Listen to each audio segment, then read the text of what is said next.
Hello and welcome to the Dose of Wonder podcast, episode 32. I'm your host, Caitlin McCall.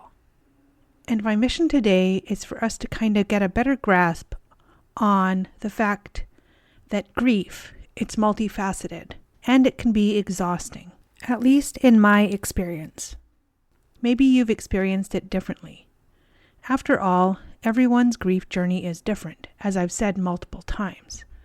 So I'm sharing my experience of how I felt approaching the 9-year anniversary of my mom's death a few months ago, in December, which is naturally a time that brings up a lot of stuff. But at the same time, I'm also reminiscing on another loss too. That of my senior rescue dog, Penny, who had cancer and passed away December 15th, 2021. When we were going through treating Penny's cancer and her impending death that weighed on us like a dark, heavy cloud, we got Penny, our sweet, loving angel of a rescue dog, in 2019.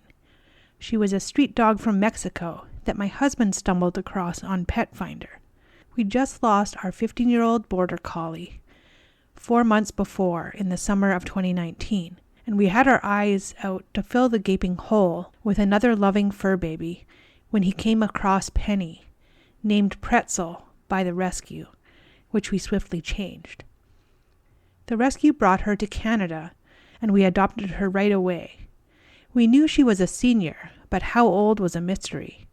We had hoped to have maybe 5 years with her, but sadly that wasn't the case. So my husband and I, who don't have kids, we're dealing with anticipatory grief once again. In my opinion, it's almost the worst kind of grief. And there's many kinds of grief, which I'll talk about in a later podcast, about all the different types there are. The anticipatory grief we felt leading up to losing our border collie Bailey 6 years ago now was agonizing, and he was pretty healthy, but his body was failing him, so he couldn't stand up by himself. But he wasn't sick like Penny. He wasn't actively dying of anything. So it's heartbreaking going through loss again so soon.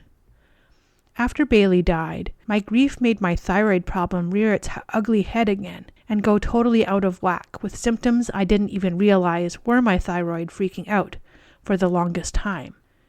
With the anticipatory grief with Bailey, and then again with Penny, not to mention the other losses I've gone through, I've realized that grief really does take a physical toll. I'm sure everyone is different with how they physically react, but for me, I just get totally exhausted and end up sleeping a lot, which really sucks because I don't want to be napping when I can be spending time with the person or animal I'm going to lose. But my stupid body is like, nope, you need to sleep. This is taking a lot out of you. Oh, and did I mention the anniversary of my aunt's passing is at the beginning of January? And then my mom's birthday is later in January. So there's that too.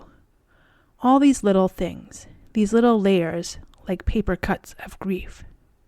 It's not just remembering a loss from years ago. It can also be dealing with the anticipation of an upcoming one, which is such a complex emotional space. And maybe you can relate to this, listeners. Dealing with different losses at the same time. Past, current, upcoming. But that same kind of feeling, this general malaise, it just kind of creeps up on you when anniversaries come up. It really strikes me that grief isn't a straight line. It can come back and hit you hard, even years later, these like emotional echoes. And it's fascinating how our brains seem to hold onto those blueprints of emotion. And anniversaries can be these triggers bringing back not just memories, but the feelings too, even when you think you've moved on. And then there's this whole other thing, anticipatory grief, which for those who haven't experienced it, it's basically grieving a loss that hasn't actually happened yet. It's a lot to carry. And it's this unique type of grief where you're processing all these emotions before the loss actually occurs. Sadness, anger, denial, all of it. But it's also got this layer of helplessness to it, and that difficult task of starting to say goodbye while your loved one is still with you. And losing Penny and Bailey emphasized the deep bonds we form with our animals. Penny was probably a source of comfort and healing after us losing Bailey. And having a second loss, or even a third, I guess if you include my mom years before, it can bring back those feelings of past grief. I wrote an article years ago about what not to say to grieving people that highlights that navigating these social interactions while you're grieving is so tough. It can be that people just don't really know how to offer support in the right way. Often people do want to help, right? But sometimes their attempts end up feeling hurtful, or like they're minimizing the loss. It's almost like there's this societal discomfort with grief, and they try to rush the process or just don't know what to say. And what's comforting for one person might be completely different for someone else. It's so personal. So the takeaway here is that grief is complex, and it can be really draining and show up in so many different ways. Sometimes it's past grief resurfacing. Sometimes it's the anticipation of a future loss. And when you're dealing with multiple losses at once, it can feel even heavier. But again, just that reminder that it's different for everybody, the emotional weight of it all. It's a reminder that we're capable of such deep love, and that loss is a part of that. And these experiences, they can intertwine in ways we don't expect. And thinking back to what not to say to those who are grieving, it makes you wonder, what are some genuinely helpful ways to support someone who's going through a loss? It's a good question.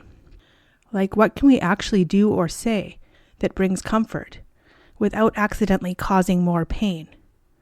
It's something for all of us to think about, don't you think?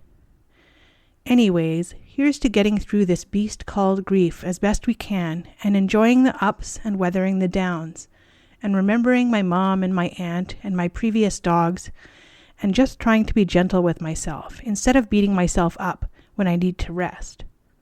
And that's it for this week's podcast. It's a short one. Next week, I'll be talking about the most basic element of mindfulness, the breath. Until next time, thanks for listening, and don't forget to live with a dose of wonder.